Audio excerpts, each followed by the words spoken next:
পহেলা বৈশাখকে সামনে রেখে ঢাকার প্রাণকেন্দ্রে জমে উঠেছে প্রস্তুতির ব্যস্ততা। বিশেষ করে ঢাকা বিশ্ববিদ্যালয়ের চারুকলা অনুষদে চলছে বৈশাখী উৎসবের প্রস্তুতি পুরো দমে। চিরাচরিত ঐতিহ্য মেনে এবারও আয়োজন করা হচ্ছে মঙ্গল শোভাযাত্রা। আপনারা দেখতেই পাচ্ছেন আমাদের কার্যক্রম চলছে। আমরা 5টা গ্রুপে ভাগ করে ফেলেছি। আমাদের যেমন স্ট্রাকচারের এই জায়গাটায় আমরা কি করছে এটা আপনারা অলরেডি দর্শকের উদ্দেশ্যে কিছু শুট করেছেন। যেমন আমরা ফ্যাসিবাদের একটা আইকন এখানে তৈরি করছি। তাছাড়াও আছে আমাদের যে লোকোমোটিভ, সেই লোকোমোটিভের বাগ আছে। তারপরে আছে আমাদের ঐতিহ্যবাহী হিলসা ফিশ, ইলিশ মাছ।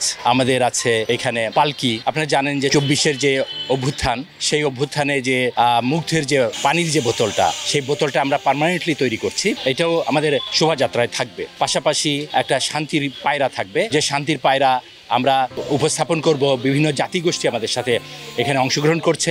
আবু সাঈদের স্যাম্পলটা আমরা আসলে প্রথমে শুরু করেছিলাম, কিন্তু আপনারা জানেন যে আবু সাঈদের পরিবার তারা কিন্তু প্রথমেই বলে দিয়েছে যে এই বিষয়ে তাদের আপত্তি আছে, আবু সাঈদের কোনো প্রতিকৃতি বানানো। তো যার কারণে আমরা সেটা রাখছি না, কিন্তু আমাদের মননে আছে আবু সাঈদের মতো সবাই যেভাবে দাঁড়িয়েছিল সেইভাবেই বুলেটের সামনে দাঁড়াতে পারে আমাদের যুবক, আমাদের শিক্ষার্থী, আমাদের সাধারণ জনতা। তো আমরা এইভাবেই উপস্থাপন করছি যে প্রথমে এই ফ্যাসিবাদের আইকনটা সামনে থাকবে, তাকে ধাওয়া করবে আমাদের যে প্রচলিত যে বাঘ, আমরা যে একটা শৌর্যবীর যে অনন্য, সেই আমাদের এই 24-এ যারা দেখিয়ে গেছে সরকার পতন, ফ্যাসিবাদকে পতন করে, তাদের উপস্থাপনার মতোই আমরা বাঘকে তার পেছনে দিয়ে দেব, যাতে ফ্যাসিবাদকে বাঘ গ্রাস করছে, ফ্যাসিবাদকে বাঘ তাড়িয়ে দিচ্ছে।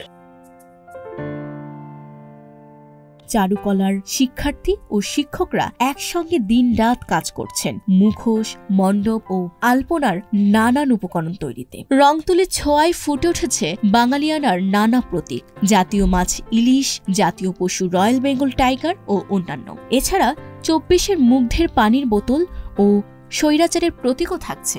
এবার হচ্ছে যে আমাদের ব্যতিক্রমী সেটা হচ্ছে যে স্বৈরাচারের বিপরীতে একটি মুখোশ আর কি বড় স্ট্রাকচারে বানানো হচ্ছে। এটাই হচ্ছে যে এবারের একটু ভিন্ন রকম আমাদের নিবেদন। এটা আমার জীবনের প্রথম মানে বৈশাখের কাজ আর কি। এর আগে এভাবে করা হয়নি কখনো। অনেক উৎসাহের সাথেই করছি। আমাদের বন্ধু বান্ধব থেকে শুরু করে সকলের উপস্থিতি আছে এই জায়গায়। আমাদের যারা সিনিয়র ভাইয়েরা আছেন এবং আমাদের শিক্ষকরা এখানে হেল্প করছে। তাদের অক্লান্ত পরিশ্রমের ফলেই আমাদের হচ্ছে যে বাংলার যে একটা ঐতিহ্য, বাংলার যে জাতির যে একটা কি বলে, এটা হচ্ছে যে মঙ্গল শোভাযাত্রা যেটা আছে, সেটাতে অংশগ্রহণ করতে পেরে অনেক খুশি আমি। প্রতি বছরই বৈশাখকে ঘিরে হয় ভিন্ন আয়োজন, কিন্তু এবারের থিমটা আরও বিশেষ। সামাজিক সম্প্রীতি ও পরিবেশ বান্ধব বার্তা তুলে ধরবে এবারের নববর্ষে। এখন চলছে আমাদের মঙ্গল শোভাযাত্রার বিভিন্ন স্ট্রাকচার চলছে, বাঘ এবং মাছ। তারপরে আরেকটা আছে ওই যে সম্ভবত একটা ফকটেট, বড় একটা ফকটেট। এগুলা নববর্ষের প্রতি বছরের ন্যায় মানে এবছর হচ্ছে ঈদের আগে 25 তারিখ থেকে।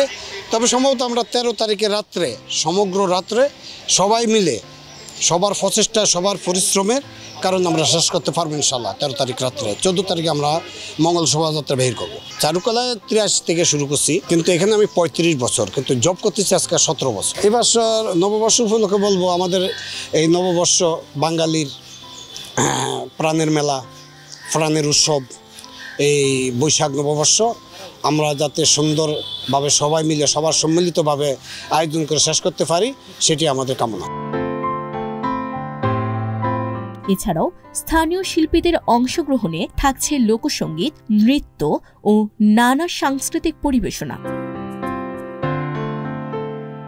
বিশেষ নিরাপত্তা ব্যবস্থা ও পরিচ্ছন্নতা বজায় রেখে আয়োজকরা এবারও আশা করছেন হাজারো মানুষের পদচারণায় মুখর হয়ে উঠবে রমনা ও ঢাকা বিশ্ববিদ্যালয় এলাকা। পহেলা বৈশাখ শুধু নতুন বছরকে বরণ নয়, এটি বাঙালির সংস্কৃতির মহা উৎসব, যার প্রাণকেন্দ্রে থাকে চারুকলা অনুষদের বৈশাখী আয়োজন।